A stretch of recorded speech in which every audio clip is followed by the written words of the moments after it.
Kita masih dalam suasana hari yang sangat spesial. Mulai dari hari Jumat Agung, kematian Tuhan Yesus. Ya, kemudian hari Minggu Paskah, kebangkitan Tuhan Yesus. Belum selesai ini. Ya, hari yang besar ini belum selesai. Selesainya nanti sampai hari Pentakosta, itu baru satu paket yang namanya karya terbesar. Tuhan sudah selesaikan. Sampai nanti 50 hari lagi kurang lebih ya. Jadi kita masih dalam suasana dalam hati kita sedih. Kehilangan Yesus yang begitu gratis. Tapi secara iman kita senang karena kita diselamatkan. Kita mendapatkan kesempatan untuk menikmati kehidupan kekal kemudian nanti ya. Oleh karena itu saya masih terus berbicara. Hari ini saya mau sampaikan tentang satu tokoh Alkitab, yaitu diwakili oleh Thomas ya. Thomas ini salah satu rasul yang pada detik-detik terakhir ya, dia menyampaikan sesuatu untuk kita. Nah, firman-Nya saya ambilkan dari Yohanes 20 ayat yang ke-25. Ya, di situ ada. Saya akan bacakan ya. Temanya adalah sebelum aku melihat. Perkataan siapa ini? Ini perkataan Thomas. Ketika Yesus datang kepada murid-muridnya, ya, dia nggak ada. Kemudian dia ngomong sama rasul yang lain ya. Sebelum aku melihat. Nah, ini ayatnya. Maka kata murid-muridnya yang lain itu kepadanya, kami telah melihat Tuhan. Tetapi Thomas berkata kepada mereka, sebelum aku melihat, ya, tema hari ini, sebelum aku melihat apa? Melihat bekas paku di tangannya Tuhan Yesus. Dan sebelum aku mencucukkan tanganku juga, ya. Sebelum aku melihat bekas paku pada tangannya, dan sebelum aku mencucukkan jariku ke dalam bekas paku itu, dan mencucukkan tanganku ke dalam lambungnya, sekali-kali aku tidak akan percaya. Wah, ini pernyataan seorang rasul yang cukup keras. Artinya dia itu begitu meragukan berita-berita yang sedang beredar. Ya. Dia meragukan apakah itu betul Yesus bangkit. Ya, apakah itu tidak hanya rekayasa daripada orang-orang tertentu. Dan tentunya dia sedang mengalami satu suasana hati yang nanti akan saya jelaskan kenapa dia bisa sampai mengatakan hal semacam itu. Nah, sebelumnya next kita akan lihat siapakah Thomas ya.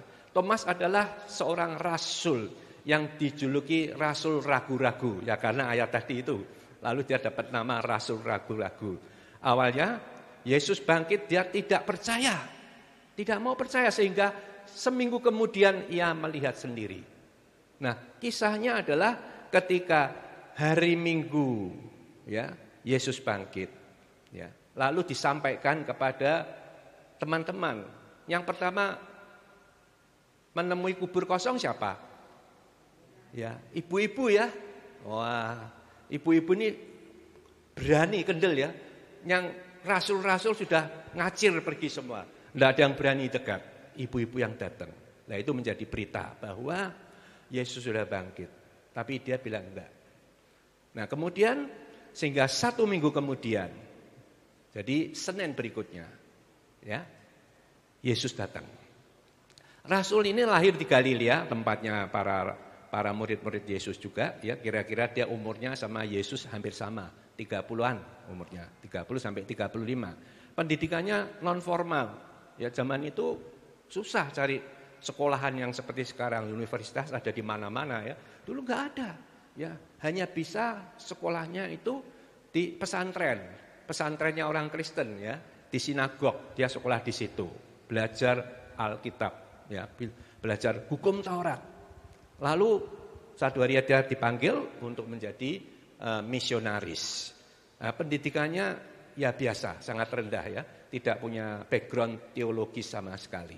Dan dia akhirnya menjadi seorang rasul misionaris yang pergi ke India, Suria, Iran, Mesopotamia. Akhirnya hidupnya dia mati juga, ditombak oleh ya penguasa waktu itu ya. Jadi ini sedikit biografinya Thomas.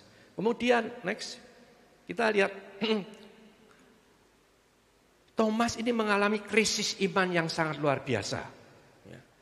Berikut dengan rasul-rasul yang lainnya. Setelah itu ya dia mengalami suatu trauma, saudara.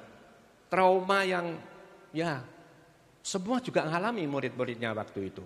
Ya, kemudian next Thomas ketika didatangi oleh Yesus yang kedua kali. Ya, setelah yang pertama dia tidak ketemu Yesus, yang ketemu murid-murid lainnya. Lalu dia ngomong kan, aku tidak percaya tadi sudah kita baca. Kemudian 1 minggu lagi, Yesus datang ke tempat mana? Tempat loteng yang mereka semua sedang berkumpul dan berdoa. Nah selama 40 hari, Yesus itu menampakkan dirinya. Alkitab mencatat ada 11 kali atau 12 kali. Dia menampakkan dirinya. Untuk apa? Dia untuk mengajar tentang doktrin-doktrin yang dia perlu disampaikan kepada murid-muridnya. Ya, itu bisa kita baca dari Yohanes 20 dan seterusnya. Kemudian juga waktu itu dia diberitahu Yesus bangkit. Dia bilang enggak percaya. Nah, saudara, apa yang dikatakan kita? Walaupun Tuhan tidak ada, tapi Tuhan mendengar. Dia tahu nih, Thomas itu begitu skeptis, begitu kritis, begitu enggak percaya. Kemudian Yesus khusus mendatangi mereka. Ketika mereka sedang berdoa, Yesus datang. Murid-muridnya kaget ya. Ada hantu karena sudah dikunci semua. Kok bisa masuk? Ya. Nah, lalu Yesus ngomong, ayo masukkan tanganmu. Alkitab tidak nulis, dia enggak berani mungkin ya. Ya. Tidak berani menyucukkan tangannya sungguhan ke lambungnya. Jadi ketika itu Yesus menyampaikan pesannya bahwa apa yang dia sudah lakukan itu adalah kehendak Tuhan. Ya. Saudara, kenapa Thomas bisa punya perkataan seperti itu? Karena Thomas mempunyai 2 sindrom, punya 2 kekhawatiran. Pertama, ya, tentang paradoks salib. Paradoks salib itu kenapa Yesus yang begitu dihormati, begitu berkuasa selama 3,5 tahun ya, melayani, kenapa dia mati di atas kayu salib? Apakah Tuhan tidak ada cara lain untuk menolong kita manusia supaya kita bisa selamat? Tidak usah mati di atas kayu salib. Dia trauma, saudara, ya, trauma. Jadi dia paradoks salib itu. Ada satu pertentangan. Ya. Padahal salib ketika itu adalah simbol kehinaan. Orang penjahat, apa saja hukumannya yang berat-berat itu disalib. Ini tidak mungkin. Ini Tuhan loh ini. Ya kenapa kok disalib?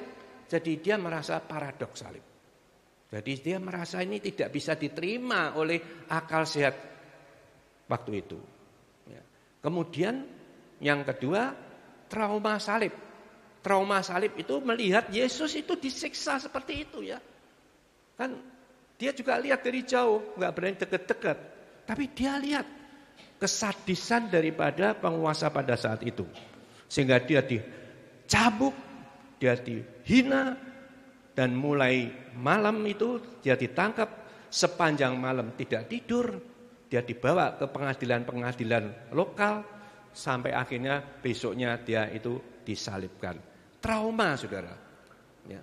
Nah ini terjadi tidak hanya Thomas saja, tapi murid-murid yang lain juga mengalami trauma. Ya. Nah kemudian dia menjadi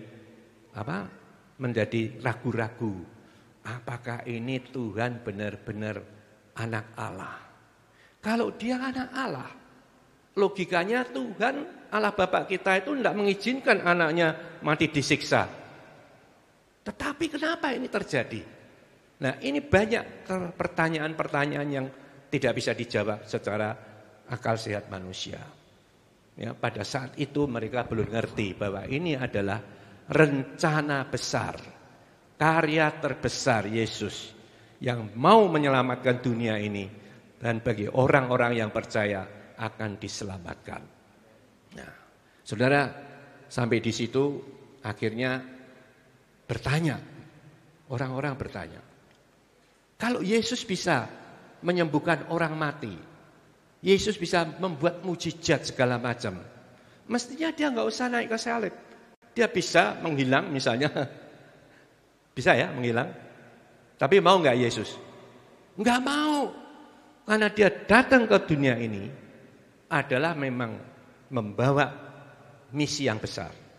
Dia datang ke dunia ini karena begitu besar kasih Allah kepada kita, sehingga dia sudah dituliskan di Kejadian 3 ayat 15. Ya, kita masih ingat, saya pernah khotbahkan hari Natal kemarin. Kejadian 3 ayat 15.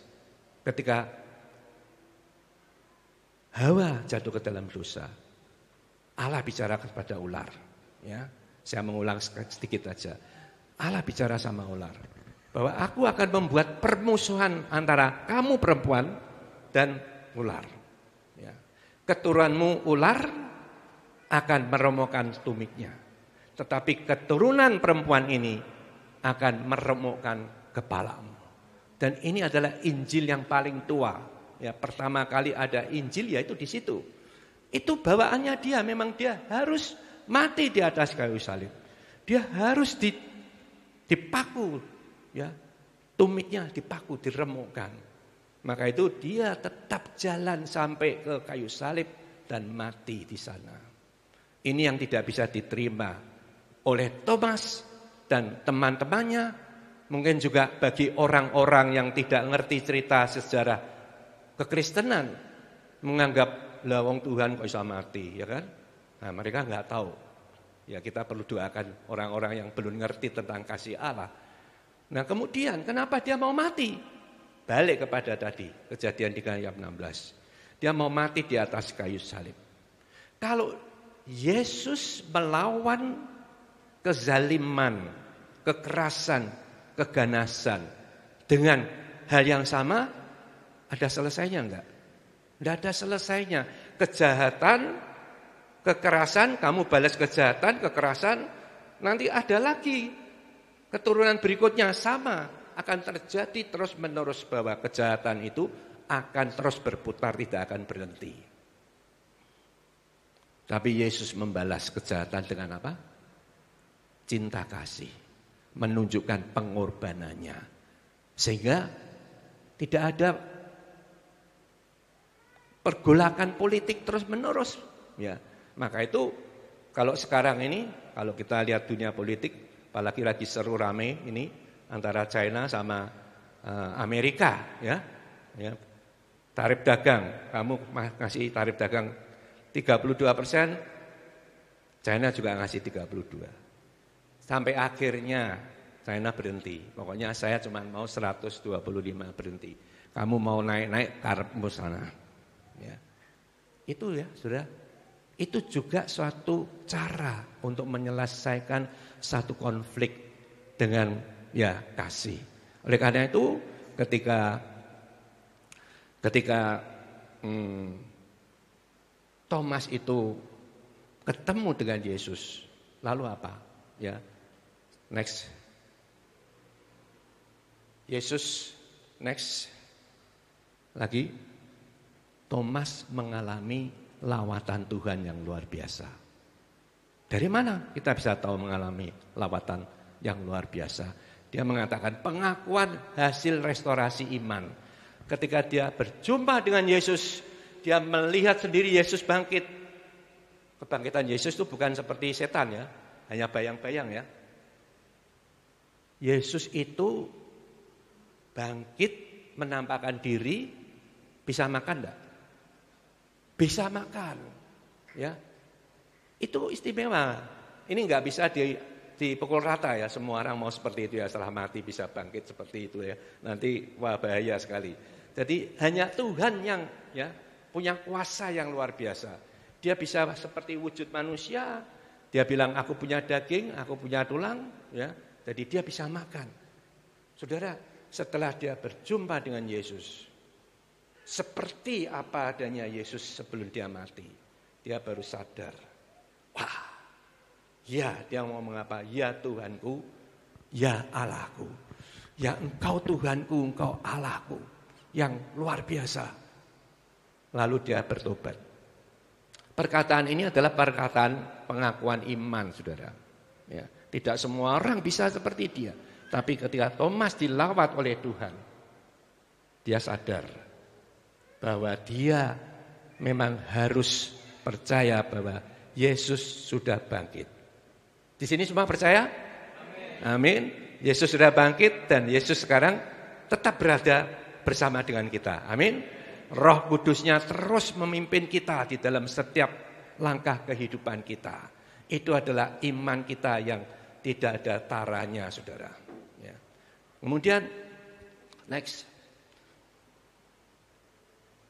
Ya, berbahagialah yang percaya, meski tidak lihat. Ini jawaban siapa? Yesus. Yesus ngomong di ayat 29. Ya. Berbahagialah orang yang percaya meskipun tidak melihat. Berarti apa? Kita ini kan tidak melihat Yesus secara fisikal. Percaya enggak? Berbahagia enggak? Berbahagia. Maka ketika Yesus khotbah di atas bukit itu, berbahagialah, berbahagialah, ada 9 atau 10 berbahagia. Walaupun kita tidak berjumpa muka dengan muka.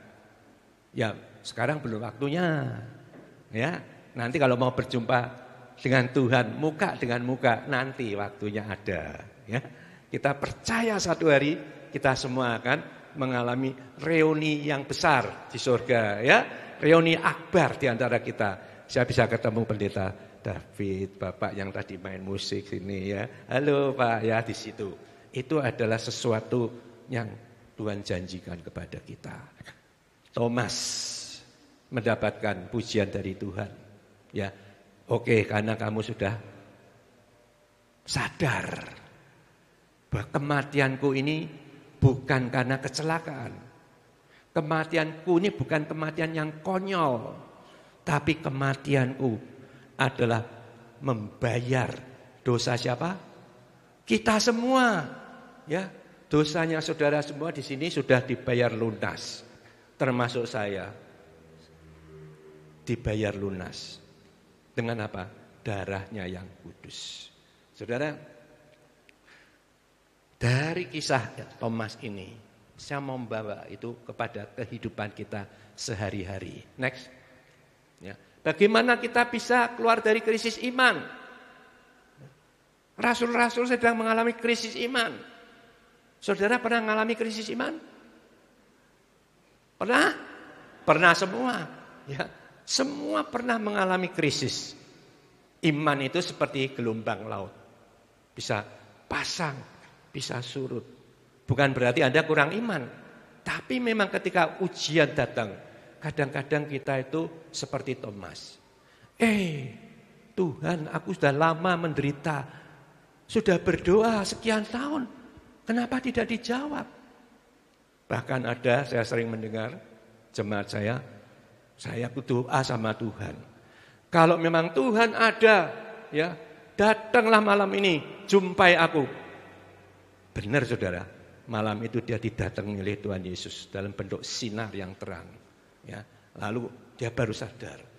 Kalau ngomong itu jangan sembarangan. Ya, Tuhan itu mendengar. Yang minta datang ya didatangi, minta dijemput, ya dijemput nanti. Nah, saudara, krisis iman, ya. Kita perlu pengakuan secara jujur pada Tuhan. Jangan ada yang kita sembunyikan. Jangan membuang aku dari hadapanmu. Dan janganlah ambil rohmu yang kudus daripadaku. Ini perkataan siapa? Ini perkataan Daud, saudara. Daud menulis Mazmur 51. Kalau saudara baca 50 ayat 5, Mazmur 51.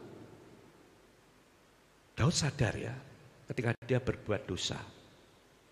Ketika dia berbuat zina dengan Bathsheba. Satu hari dia sadar. Dia minta supaya aku jangan dibuang, ya. Dan jangan ambil rohmu. Rohmu itu Roh Kudus, Saudara. Saudara, kalau orang Kristen tidak ada Roh Kudus, kira-kira hidupnya kayak apa? Wah, gimana? Amburadul, ya. Itu pasti amburadul, enggak karu-karuan. Karena Tuhan sudah tidak ada di baitnya, di tempat kita. Itu adalah pengakuan jujur dari Daud. Tuhan nolong enggak? Ditolong, dipulihkan. Walaupun hukuman itu tetap terjadi. Anak hasil perzinahan itu harus mati. Dan dia baru mengalami satu pengampunan, pemulihan. Jadi pertama, kita harus jujur. Kalau kita mau krisis dari iman, pribadi ngomong sama Tuhan. Tuhan, saya kok hidupnya kayak gini ya. Salahku apa? Introspeksi diri. Ya, nanti Tuhan akan tolong kita. Ya. Kemudian next, yang kedua. Prinsip mengatasi krisis iman adalah intim bersama Tuhan. Mendekatlah kepada Tuhan dan Ia akan mendekat kepadamu. Saudara, ayat ini ya menggambarkan tata ibadah bangsa Yahudi pada zaman Bait Allah.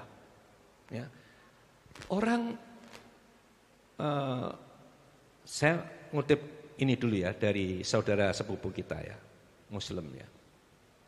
Mereka mau sembahyang itu cuci, ya wudu dulu, ya semua dibersihkan. Ya itu adalah seperti ini, ya, gambaran seperti mendekatlah kepada Tuhan. Nah tadinya saya tidak tahu aturan-aturan itu. Satu hari saya diminta untuk membangunkan musola. Ya saya bilang sama pejabatnya, Pak, saya ini orang Kristen loh Pak. Ya memang saya kerjaannya membangun, tapi saya Kristen masa bangun masjid musola. Oh enggak apa-apa. Bangun aja, saya tanggung jawab. Nah ketika saya bangun, ternyata ada banyak aturan-aturan di ya bait Allahnya mereka itu. Ya, yang salah satu contoh tempat orang wudu itu ya. Ini wudu untuk ibu-ibu, ini wudu untuk bapak-bapak. Ini ada penyekatnya nih, ya. Enggak boleh habis wudu melirik sana. Gak batal. Ya. Di sini juga enggak boleh wudu melirik sana. Jadi ada batasnya. Ya. Kemudian pintu keluar masuknya sendiri-sendiri. Karena apa? Kalau jadi satu senggolan batal. Ya kan? Nah, jadi banyak aturan-aturannya. Yaitu bagus. Ya, itu hukum Taurat. Tapi kasih karunia Yesus datang, kita dibuatnya lebih mudah untuk kita bisa menerima Tuhan. Dan masih banyak aturan-aturan lainnya yang harus saya lakukan. Nah, saudara sih, mendekatlah kepada Tuhan. Syaratnya hidupnya harus benar. Hidupnya jangan amburadul ya. Nah, kalau Anda mau dekat dengan Tuhan, mau intim dengan Tuhan, tidak hanya saja doa dan baca Alkitab, tapi perilaku kita harus dibetulkan. Ya, jangan jadi orang amburadul. Hidup yang benar. Kalau dagang ya dagang yang jujur. Jangan ngapusi, jangan nyolong timbangan misalnya. Ya. Dan lain sebagainya. Banyak hal yang harus kita lakukan supaya kita layak mendekat kepada Tuhan. Ya. Kalau saya baunya tidak enak, saya mendekat dengan pendeta David, ya dia minggir ke sana. Wah, ambune enggak enak ini sudah berapa minggu tidak mandi ya. Jadi harus dekat. Tapi dengan Allah bukan hanya masalah fisik, tapi hatinya ini loh. Harus benar-benar dikuduskan. Maka itu orang Yahudi dulu kalau ibadah di Bait Allah itu ada istilah teologinya proskuneo. Jadi dia masuk ke Bait Allah tidak bisa seperti kita. Enak sekarang masuk gini aja, ya. Sepatu harus dilepas semua ya besok ya. Nah. Terus masuknya harus tiarap, saudara. Ya, nyembahnya itu delosor gitu. Proskuneo. Itu semua gambaran-gambaran tentang kehidupan sebelum Yesus. kita perlu melakukan pembersihan secara physically. Ya. Tetapi setelah zaman kasih karunia, ada banyak hal yang sudah dilonggarkan. Tetapi Tuhan minta, ya, bukan sunat secara lahiriah, tapi sunat secara batiniah. Yang disunat itu batiniahnya, ya. Hatinya yang kotor, supaya dipotong, disunat. Kalau sunat fisikal percuma, ya, itu ajaran Tuhan tidak seperti itu. Yesus menghendaki bersihkan dirimu. Nah, ini yang kedua, supaya kita bisa lewat dari krisis, ya. Kita harus introspeksi diri. Ya. Kalau saudara pernah krisis, saya juga pernah krisis. Ya, berkali-kali alami. Ya, ketika krisis, datang kepada Tuhan, tanya Tuhan, ada apa Tuhan? Kok izinkan aku mengalami seperti ini, benar? Nah, jadi harus kita menjaga kehidupan kita. Yang ketiga, next terakhir. Yang ketiga, peganglah janji Tuhan. Janji Tuhan apa? Aku mengasihi orang-orang yang mengasihi aku, dan orang yang tekun mencari aku akan mendapatkan daku. Kalau kita datang kepada Tuhan, Dia mendekat kepada kita. Allah kita itu bukan Allah yang jauh di sana, istilahnya transenden, yang di situ jauh. Jauh sekali. Tapi Allah kita, Allah yang mendekat kita. Allah yang datang ke dalam kehidupan kita. Allah yang datang di dalam pernikahan kita. Kalau ada keluarga yang tidak damai, berarti di situ tidak ada Roh Kudus. Allah datang di dalam pekerjaan kita. Dia mau memberkati. Allah datang di dalam studi kita yang muda-muda sekolah. Ada di situ. Allah ikut aktif. Amin. Ikut aktif di setiap segi kehidupan kita. Ketika kita mengasihi Dia, kita sungguh-sungguh mendekatkan diri, Dia datang mendekat. Dia tidak di sana yang jauh. Karena Yohanes 3:16 bahwa aku datang, ya, karena begitu besar kasih Allah akan dunia ini. Amin. Jadi Dia ada di tengah-tengah kita. Amsal 8:17, aku mengasihi orang yang mengasihi aku, dan orang yang tekun mencari aku akan mendapatkan aku. Saudara, ini luar biasa sekali. Ya, kita sebagai anak-anak Tuhan, ya, dengan adanya kita belajar dari Rasul Thomas. Kalau kita satu saat ragu, itu manusiawi, ya, itu biasa.